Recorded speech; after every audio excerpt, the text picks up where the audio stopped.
Dahulu di tanah Bugis, ada seorang petani punya anak bernama Lapetu Galanna. Petani itu terkenal kikir. Semua yang ada hubungannya dengan rumah tangga, lebih-lebih kalau masalah dapur, semuanya dia yang mengurus, tidak dipercayakan pada istrinya. Pada suatu hari, petani itu meminta tolong untuk mengerjakan kebunnya. Semua yang dipanggil sudah datang mengerjakan kebunnya.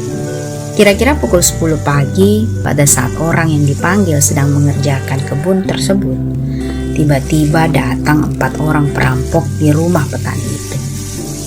Semua perampok itu minta makan karena mereka lapar. Istri petani itu menyuruh anaknya, Lapetu Galanna, pergi menanyakan kepada bapaknya yang sementara bekerja di kebun, di mana disimpan sendok nasi. Lapetu Galanna cepat pergi menanyakan kepada bapaknya, di mana sendok nasi. Bapak Lapetu Galanna malu mendengar pertanyaan anaknya, karena di sana banyak orang yang mengerjakan kebun.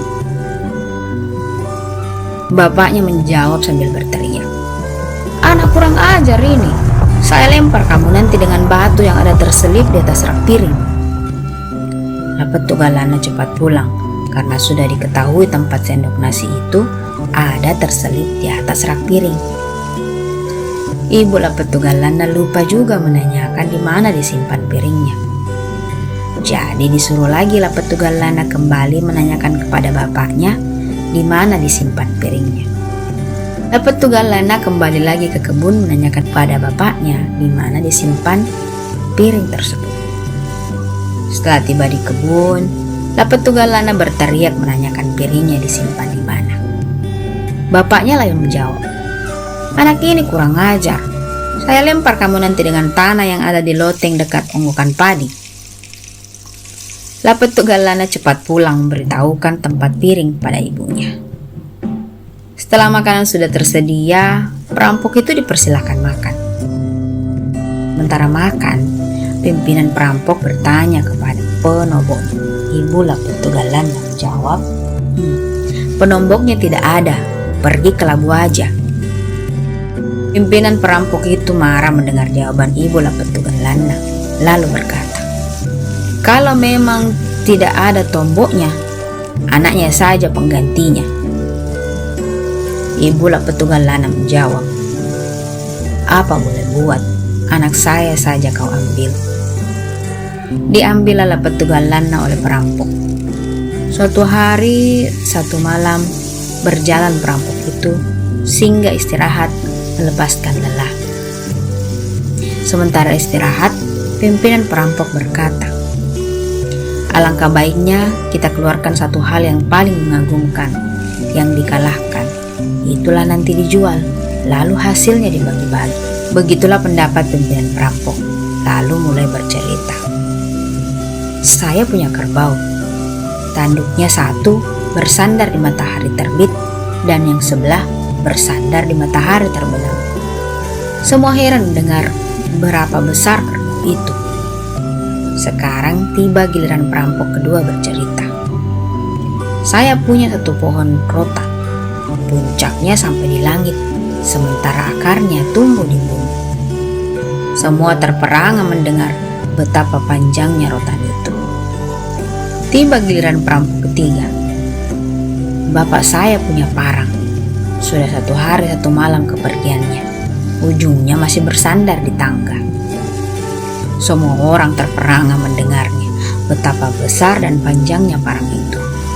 Sekarang tiba giliran perampok keempat. Katanya, "Ada satu pohon kayu di samping rumah saya. Kalau anak ayam yang baru menetas di bawah mengelilingi pohon kayu itu, setelah bertaji baru ia selesai mengelilinginya." Terperangah orang mendengar berapa besar pohon kayu itu. Sekarang tibalah giliran Lapetu Galanna bercerita. Katanya semua sudah didengar ceritanya. Seperti sudah habis bahan yang saya ceritakan. Walaupun demikian, biarlah saya kemukakan cerita saya supaya apa yang pernah diceritakan tadi ada gunanya. Saya akan membuat sebuah gendang karena besarnya hanya 1 kali dipukul 3 bulan kedengaran dengungnya. Setelah didengar kata-kata Lapettugalanna, pimpinan perampok itu berkata, "Di mana engkau akan ambil kulit kerbau besar yang bisa engkau buat gendang?" Lapettugalanna menjawab, "Itu terlalu mudah. Katanya kamu punya kerbau yang besar, itu saja yang diambil kulitnya." Pimpinan perampok lain berkata pula, "Di mana kamu akan dapat pohon kayu yang engkau buat gendang nanti?" Lapettugalanna menjawab, "Tidak susah mencari pohon kayu, sisa yang akan ditebang." "Di mana ambil rotan yang akan dipakai untuk mengikat kulit kerbau pada gendang itu nanti?" Lapettugalanna menjawab, "Mudah sekali mendapatkan rotannya. Tadi dikatakan ada rotan yang tumbuhnya sampai di langit." Pimpinan perampok terakhir berkata, "Di manakah engkau akan temukan parang yang dipakai membuat gendang itu?" Lapettugalanna menjawab, "Parangnya tidak menjadi masalah, sebab saya sudah tahu yang punya, tinggal meminjam saja." Setelah mendengar kata Lapettugalanna, pimpinan perampok berkata, "Berbahaya anak ini kalau selalu dibawa, karena lebih pintar dari kita semua. Perlu ditinggalkan di sana." Akhirnya Lapettugalanna jalan sendiri. Dalam perjalanannya, ia bertemu seorang laki-laki yang menarik kudanya. Berkatalah Lapettugalanna kepada laki-laki itu, "Apakah bisa saya pinjam sebentar kudanya?" Laki-laki itu menjawab, "Apa salahnya kalau engkau ingin meminjam kuda saya? Tetapi beritahukan dahulu siapa namamu." Lapettugalanna menjawab, "Namaku Tuluna," atau talinya. Setelah itu diberikanlah kuda itu. Lapettugalanna langsung naik dan membawanya lari. Berteriaklah pemilik kuda, "Kuda saya dibawa lari talinya."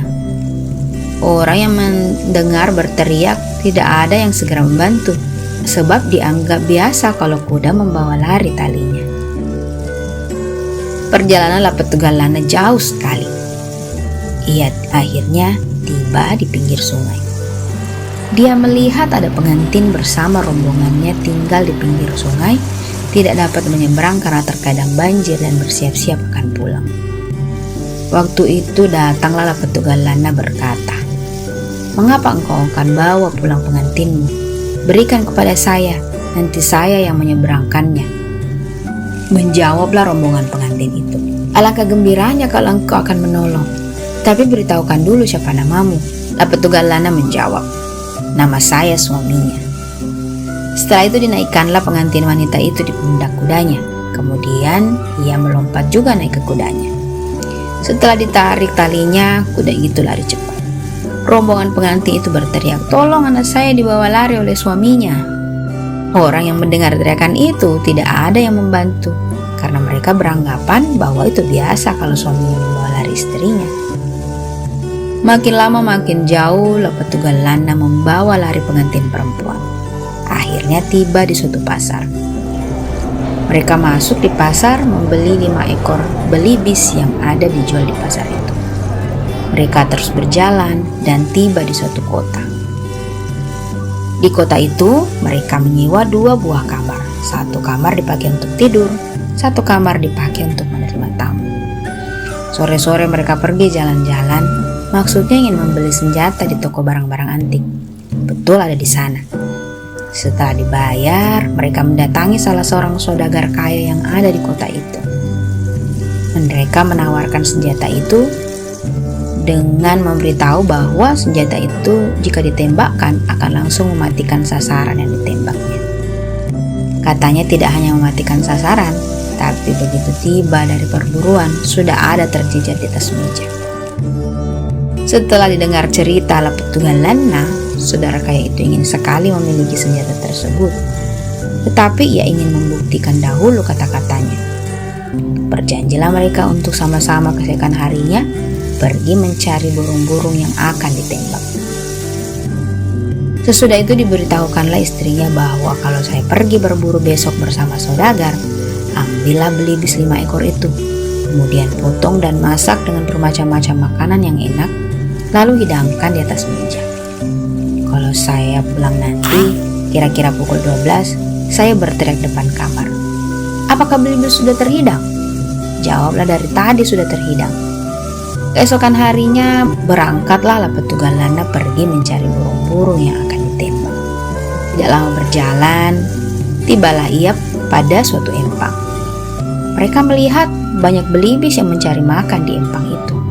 Berkatalah Lapetugalana, lebih baik belibis ini saja yang ditembak, sebab enak sekali dimakan.